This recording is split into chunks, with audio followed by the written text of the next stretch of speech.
Johnson Wax program with Fibber McGee and Molly.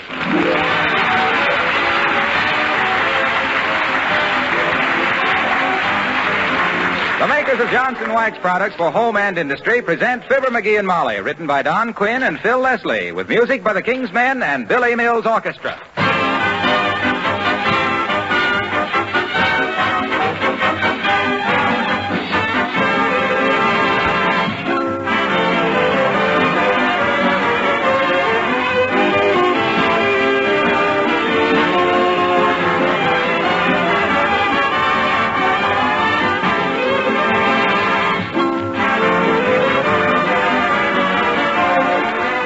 Somebody should put up a monument or write a great poem in honor of the man who first discovered linoleum. I don't know who he was, but I do know that he deserves a big bouquet, and I think you ladies will agree with me. He brought cheerfulness and color into your kitchen, added beauty to other rooms in your home. He gave you a floor that will last many years if you take proper care of it. Now, the easy way to do that, the easy way to protect it, keep it sparkling with very little work, is with Johnson's Self-Polishing Glow Coat. There's practically no work with Glow Coat. You simply apply and let dry. In 20 minutes, your floor is beautifully polished with no rubbing or buffing because Glow Coat is self-polishing. And what's more, your floor will be protected against dirt, moisture, and wear. In fact, your linoleum will last 6 to 10 times longer if you protect it regularly with Glow Coat. It's recommended by linoleum manufacturers themselves and used with great satisfaction in homes everywhere.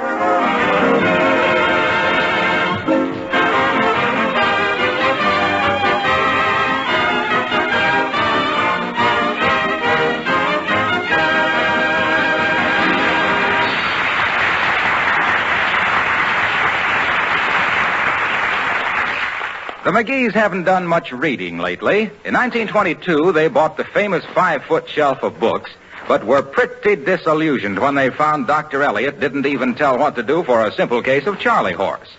But hungry again for good literature, we find them in the Wistful Vista Book Nook at 14th and Oak. Fibber McGee and Molly.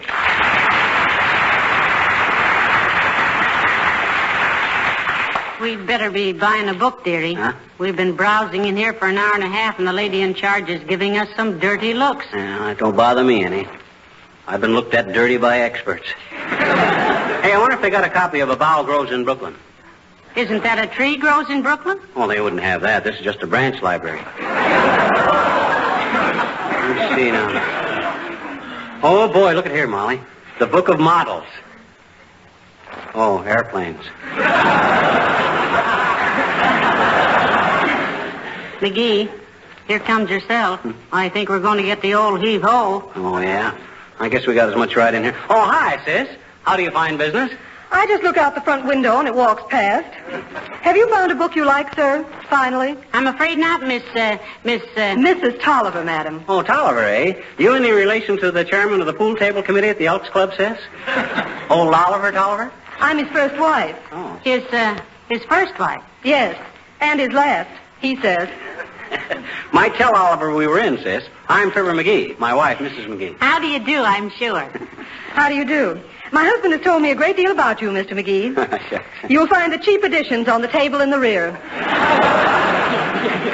My husband is looking for a good, interesting book, Mrs. Tolliver. How about a good mystery story, Mr. McGee? Now you're cooking, sis. Take my little hot hand and lead me to him. Dig me one. Here's the latest, Mr. McGee, The Case of the Cross-Eyed Cat. Oh. By Ellery Stanley Reinhardt. Oh, he writes good ones. He writes under 5 different names, you know. Modesty? Alimony. Oh. How much is this, sis? $2, sir. $2. Why? We'll take this book, Mrs. Tolliver. Here you are. Thank you.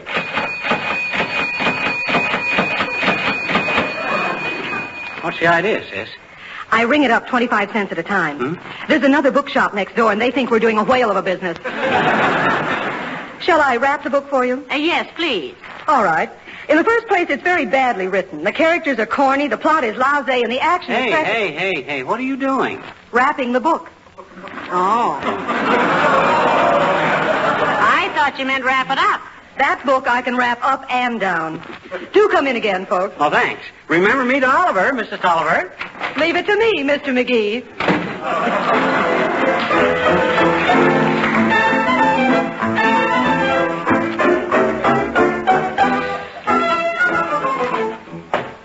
Jeffrey Hawkins, the Hawk, known to the trembling underworld. Oh, watch that top step, McGee. Where was I? Oh, yeah. As Jeffrey Hawkins, known to a trembling underworld as the Hawk, raised his knife and fired 3 times. Raised what and fired? His knife. This detective had a trick knife that was a combination pistol, see? Kept it under his hat. Must have been very handy. He could shoot from the hip if he was double-jointed. This guy's got everything, Molly. He's terrific. There's been 7 murders already, and 5 of them... Hello, Mrs. McGee. Hello, Mr. McGee. Been out for a walk? Went down to the bookshop, Alice. Oh. Show Alice the book we bought, McGee. McGee, show Alice the book we bought. He doesn't hear a word we're saying, Mrs. McGee. What on earth is he reading? It's a murder mystery. McGee! Oh, no, you don't, you black-hearted devils.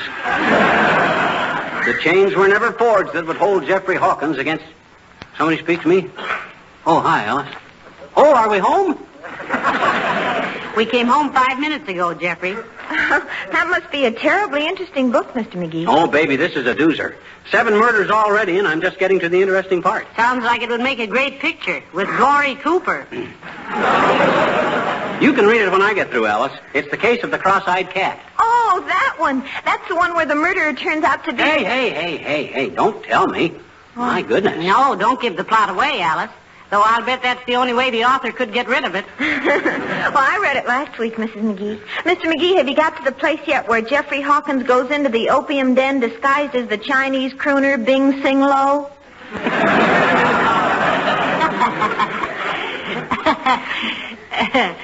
McGee, Alice asked you a question. Oh, we'd better let the poor man read his book, Mrs. McGee. All right, Alice. Let's go upstairs so we can talk. Oh, swell. I want you to show me again how to knit a sweater. I'll have to rip out the one I started because I don't know any soldiers with 3 arms. Come on, Alice. I'll show you. I don't know which of you has more trouble with your yarns, you or McGee. In the first place... Ah, you missed me, you thieving rats. One more shot and... Hey, Molly. Where's Alice? Where's Molly? Oh, I must have left her at the bookstore. Let me see, where was I? Oh, yeah. Hand over hand, Jeffrey Hawkins climbed the radio tower as Poison Arrow... Billy Mills in the orchestra and On the Sunny Side of the Street.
Hey, Molly, listen to this. Jeffrey poised himself gracefully at the top of the wall. Down below, the hardened criminals were making the night hideouts with their yells of defiance. They were making the night what? Hideouts. That's what it says here. Hideouts. How's it spelled? Hideous. Hideouts. Why? Why, McGee, that's hideous. Oh, I think it is, too. Them foreign words always throw me. Back on page 39, there's a... What's cooking? Beulah's baking an apple pie. Smells good. Can I have a piece to eat while I read my book and a glass of root beer? I'll ask Beulah if it's done yet. Beulah! Oh, Beulah! Somebody bawl for Beulah?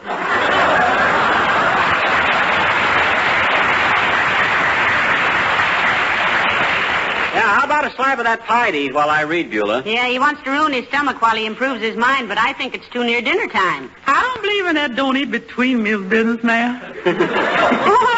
My mama always said, you see, this here is a tough old world. Rest when you can, eat when possible, and work if you gotta. And you gotta. Personally, I always like to take up the slack with a snack.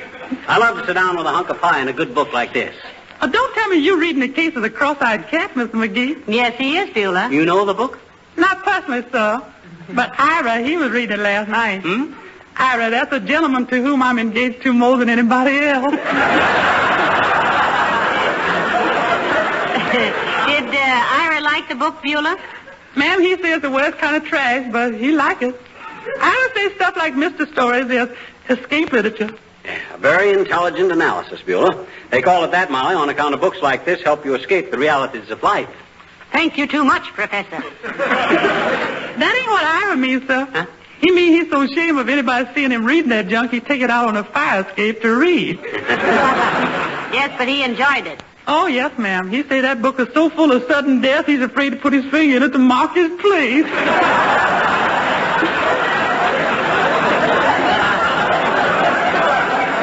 Now, you can say that again. Yes, sir. He say that book's so full of sudden death. No, Beulah. Oh. McGee was just agreeing with you. I'll say so. They use so darn much ammunition in these books, it's a wonder the WPB don't clamp down on them. You know, I like a good drippy love story myself. Cupid may be stupid, but love gets you further than murder. Cupid may be stupid.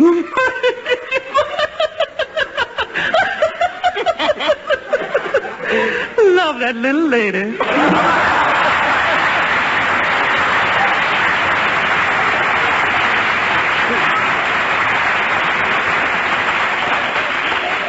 Look now, dearie, try and limit yourself to one piece of pie, will you? We're having a nice meatloaf for dinner, and... McGee. Yes. McGee. Oh, thanks, Beulah. Just set the pie on the table there, and I'll eat it in a minute. Crouched in a corner of the boxcar, kidnapped Carson drew a bead on the back of Jeffrey Hawkins' head. Slowly, his finger tightened on the trigger. What? Somebody speak to me? Well, it can wait till you kill Mr. Hawkins, dearie. Though I can hardly. Where's my pie? Where'd Beulah put it? She hasn't brought it in yet. Why, she did, too. I heard her speak to me. I told her to set it on the table there. Look, McGee, you get so buried in that homicide handbook that you don't know who is speaking to you. Huh? I merely asked you not to eat too much before dinner. Oh, okay. Now, where was I? Kidnapped Carson's finger was tightening on the trigger. Oh, kidnapped. Oh, yeah, here it is. Suddenly... Who is kidnapped Carson? Look, Molly, you can read it when I get through. All I ask is to be left in peace. My gosh, a man can't even read a book around here without... Hello, folks. Oh, this is all I need. Now, don't be rude, McGee. How are you, Mr. Wilcox? Swell, Molly. How are you, pal? What's the matter? What's he so at me for? Oh, it isn't you, Mr. Wilcox. He's got a new murder mystery, and he can't tear his eyes off it. Oh, I'm sorry, pal. I just dropped in to pass the time of day. What time you got, Junior? 4:17. I got 4:22. Now, can we consider the time of day passed, and can I get on with my book? McGee, you're being very uncivil. No, he's right, Molly. I'm sorry I interrupted you, Fibber. That's okay, Junior. But when a guy finds a marvelous book like The Case of the Cross-Eyed Cat, a guy can't help The Case of the Cross-Eyed Cat. Gee, I just read that night before last. You know who the killer is yet, pal? No, I don't. And furthermore... Well, you'll be as surprised as I was when it turns out to be the man... Mr. Wilcox, please. Don't tell me. Gee whiz, point killer. If you like to read mysteries, you ought to have more sense than to tip the plot. Yeah, I guess I should at that. I don't read them very often anymore, though. They irritate me. Why, Mr. Wilcox? Uh-oh, here it comes. Well, for the love of Mike. In those books, the police are always checking somebody's fingerprints. No self-respecting crook leaves fingerprints in this day and age.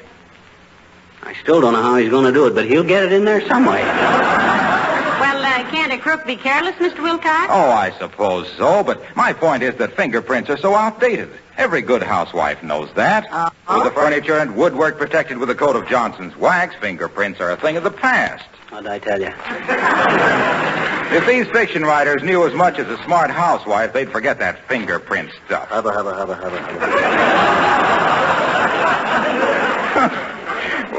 Women know that when lampshades and tabletops and chair arms and banisters have their surfaces sealed against dust and dampness with Johnson's wax, why, the mere flick of a dust cloth eliminates unsightly smudges. Gabble. Yes, but, Mr. Wilcox, you're taking it for granted that all those crimes take place in well-regulated homes. This Jeffrey Hawkins seems to spend most of his time in boxcars and opium dens. Would an opium den be apt to use Johnson's wax? Well, I don't know why not. Even a dope knows Johnson's wax is the finest product of its kind. Well, get on with your book, man. I'll see you later.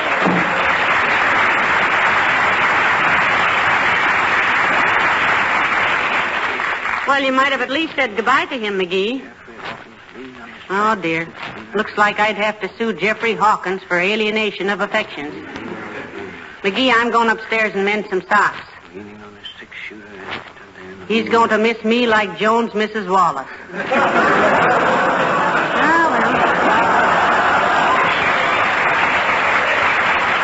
well, I suppose he'll come after me about page 310. It was then that Jeffrey Hawkins realized he was not alone in the murky darkness of the old abandoned cider mill. The atmosphere was tense with sinister possibilities. Suddenly a shot rang out. Oh, my gosh, this is realistic. Jeffrey whirled, senses alert, mind clear as a bell. Oh, boy, can this guy write? I can almost hear them bells. Oh, hey, Molly, there's somebody there. Hey, Molly. Oh, sure. Come in. Hi, mister. Oh, hello there, Teeny. Look, would you be cut to the quick if I told you to come back some other time? I'm busy. Doing what, mister? Doing what? I'm reading a mystery story, sis. Case of the cross-eyed cat. Under difficulties, too. When people aren't interrupting me, they're trying to tell me who the murderer is. Oh? Who is it? I don't know, sis. I'm baffled. Ordinarily, it would be some mousy little character who was always in the background, but that guy got strangled on page 82. Oh, gee. Will you read it to me, mister? Will you? Oh, now, don't be silly, sis. I've almost finished the book. I don't want to go clear back over the whole thing. Well, gee, mister, can't you give me kind of a short Sinatra of it? Sinatra? You don't mean a Sinatra. You mean a synopsis. Well, gee, can't you tell me? No. Okay. Anyway, I bet you I know the story anyway, I bet you. My daddy has read that book.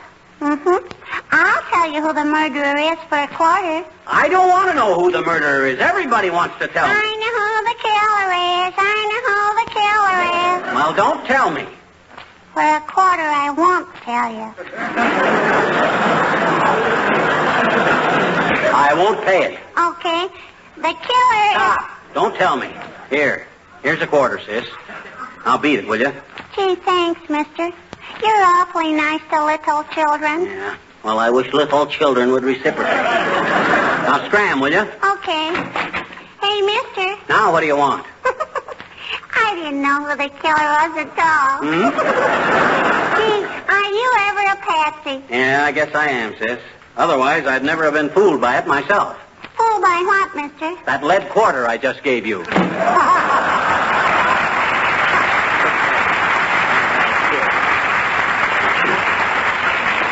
Still think that kid's a midget. Now, let me see. Oh, yeah. Jeffrey's hand flashed to his shoulder holster, and the moonlight glinted on the blue steel of his automatic. Cautiously, he scaled the palace wall and peered in through the half-open window. And there before his eyes sat the king and the king's men.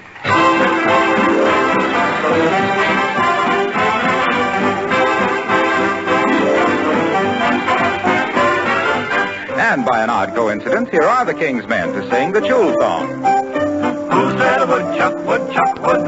Would he chuck another woodchuck's wood? If a would a chuck, a could a chuck, a he'd a chuck, a good a book, a diddle on a boo. Slow reel, choo, choo, choo, I rule. Choo, I chagger, choo, baba cool. Every time I see silly by the wheel, book a diddle on a boo. Slow reel, ooch, ooch, fool, I rule. Choo, I chagger, choo, baba cool. Every time I see silly by the wheel, book a diddle on a boo. Slow reel, no rhyme or reason, but kind of pleasing, always in season.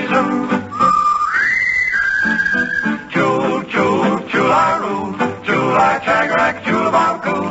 Every time I see Silly by the wheel, booking in Malibu, slow reel. I met with a gal and her name was Vasily. Side of her, side Vasily, won't you be less chilly? You should have seen the change come over that filly, booking in Malibu, slow reel. Choo, choo, chula, roo. Chula, chagarack, chula, bobacoo. Every time I see Vasily by the wheel, booking in Malibu, slow reel.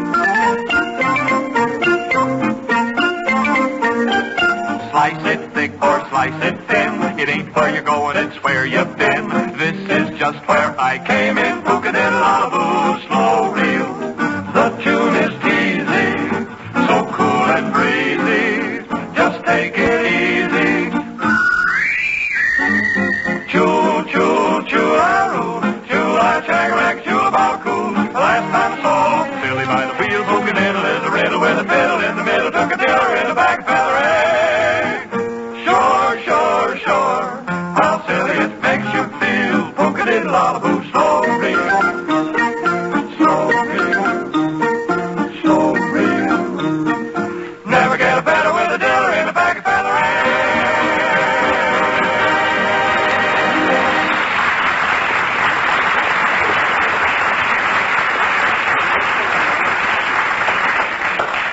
Jeffrey Hawkins reviewed the clues one by one, and he knew he could solve the case easy as pie. Pie. Hey, Molly, I thought Beulah was going to bring me a piece of pie. I brought you a piece of pie and a glass of milk 20 minutes ago. Yeah, what did I do with it? You ate it. My gosh, what do you know about that? Gee, I hope I enjoyed it. I do, too. You know, I'll be awfully happy when you finish that book, dearie. Do you know who the murderer is yet? No, but Jeffrey Hawkins is just as dumb as I am. He don't know either. However, I only got a page and a half to go, so doggone it, will you listen to that doorbell all afternoon? Clang, clang, clang, ding, ding, ding, bong, bong, bong. Never a minute's peace. Don't be silly, dearie. It's only rung twice. Well, tell whoever it is to go thread a noodle. I'm busy. Well, I'm not. Come in. Oh. Oh, hello, Dr. Gamble. Hello, Molly. Hello, String Saver. Hi, Magpie. Pie. Hey, Molly, did Beulah... Yes. You ate it, dearie. Oh. Look, Lumpy. Have you any semi-formal social commitments for this evening? Nary a commitment, Doctor, formal or otherwise. Why, Nosy? Because if not, I should like to borrow back the dress shirt you borrowed from me last month when you thought you were going to be invited to Washington to the president's birthday ball. Heaven knows why.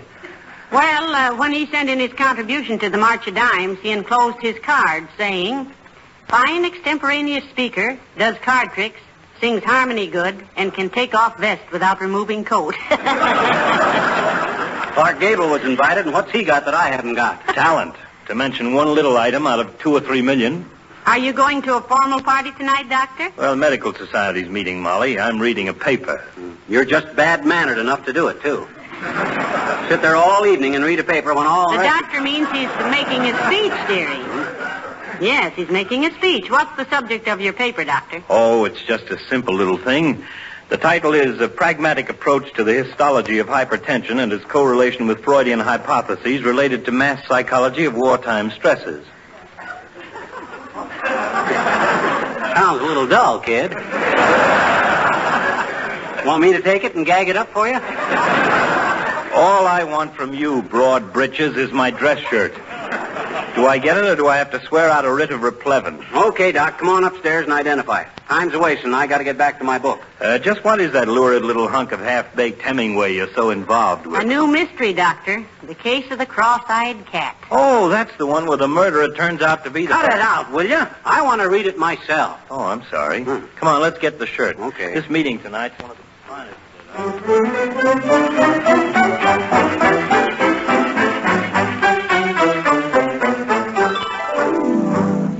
Thanks very much, McGee. Sorry to have troubled you, but I hate to make a stiff speech in a soft shirt. Thanks for lending it to me, Doc. Now, go on home, will you? I want to finish my book for... Where's my book? Hey, Molly, where's my book? I laid it right here on the table when I went upstairs. Well, I'm sure I don't... Oh! Heavenly days. I'll bet those soldiers took it along with the others. Soldiers? What soldiers? I saw a Jeep out in front while we were upstairs. Huh? Yes, the soldiers stopped to pick up some books I had ready for them for the camp library, and I suppose McGee's book got mixed up with them. Oh, my gosh. Boy, this is terrible. I only had a page and a half to go. I got to get it back. Where's my hat? Which way did it Watch go? your blood pressure, Fatso. That Jeep is miles away by Well, then now. I'll chase him. Give me your car keys, Now, Doc. wait a minute. Thanks a lot. I'll be right back, Molly.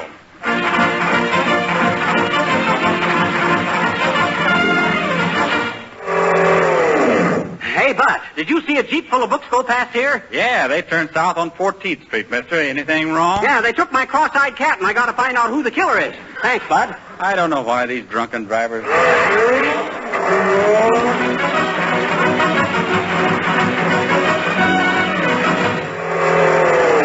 Hey, lady, did a Jeep go past here full of soldiers and books? Yes, it turned west on Oak Street. Is something the matter? Well, I'll say so. They kidnapped my kid, or kidnapped my cat. I mean, they took my book. Never mind.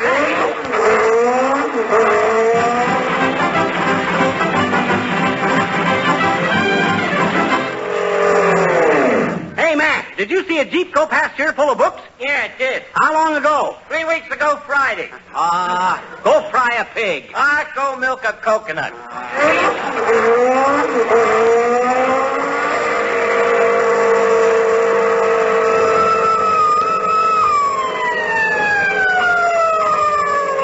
right, buddy, pull over.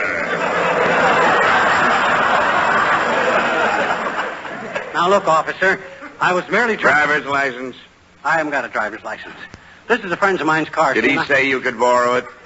Well, no, not exactly, but I was... 42 miles an hour in a 20-mile zone. Left turn with no signal. No driver's license. Stolen car. Citizen, you're in trouble. Now, just a darn minute. I was only trying to get a mystery book back that was took by mistake by some soldiers because I hadn't finished it yet, and I only had a page and a half to go, and I was... Murder mystery? What's the title? The Case of the Cross-Eyed Cat. You like it? Like it? It was marvelous. That Jeffrey Hawkins was the greatest character I thought it was junk myself. Oh, a critic, huh? Clifton Fadiman in Puttees.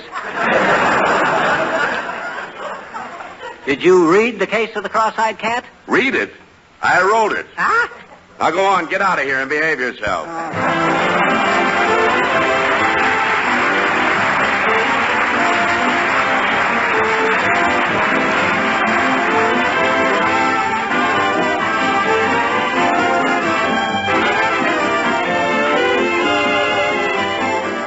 Here's something that's worth repeating over and over again. To take better care of your things, try waxing them.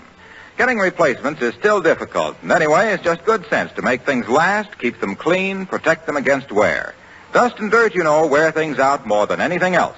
That's why I say take better care of your things by waxing them. Give your floors, furniture, and woodwork a protective shield of genuine Johnson's wax. Protect all wood, leather, and enameled surfaces with this same wax polish. Every application of Johnson's wax gives not only greater protection, but brings out all the natural beauty of the finish. Floors that are regularly waxed grow lovelier every year, and they never need expensive refinishing. There are 100 extra labor-saving uses in your home for genuine Johnson's wax, which you can buy from your dealer in one of 3 forms: paste, liquid, or cream.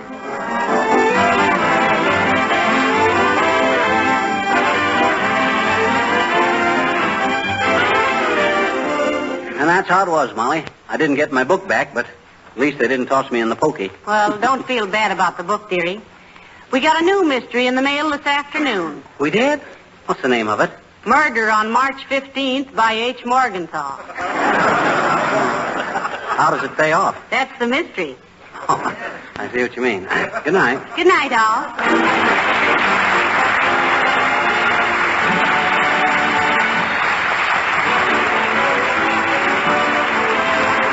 This is Harlow Wilcox speaking for the makers of Johnson Wax Finishes for Home and Industry, inviting you all to be with us again next Tuesday night. Good night.